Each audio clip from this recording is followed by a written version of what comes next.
கிறிஸ்துவுக்குள் பிரியமான என் அன்பு சகோதர சகோதரிகளே, நான் பாஸ்டர் ஜேக்கப், ஆதி அப்போஸ்தலர் சபை ஆலம்பூண்டி. வருகிற ஏப்ரல் 26 ஞாயிற்றுக்கிழமை ஆராதனை வேளையை எங்கள் சபையில் ஒரு விடுதலை ஆராதனையாக அதை நாங்கள் நடத்த இருக்கிறோம்.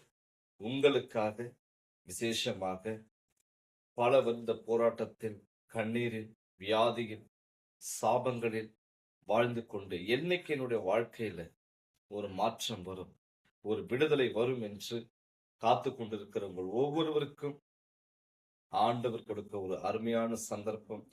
ஆகவே நீங்கள் இந்த விடுதலை ஆராதனையில் கலந்து கொண்டு தேவன் உங்களுக்கு கொடுக்கிற அற்புத சுகத்தை, விடுதலையை, அபிஷேகத்தை பெற்றுக்கொண்டு அவருக்கு சாட்சியாக இருக்க நாங்கள் உங்களை அன்போடு அழைக்கிறோம்.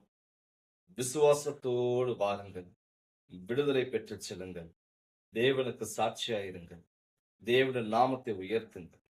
அப்போஸ்தலர் 10:38 சொல்லுகிறது, நசரேயனாகிய இயேசுவை தேவன் பரிசுத்த ஆவியினாலும் வல்லமையினாலும் அபிஷேகம் பண்ணினார்.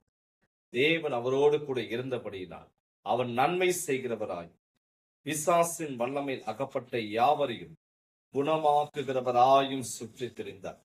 இந்த வசனத்தின்படி நன்மைகளை செய்வார், உதவிகளை செய்வார்.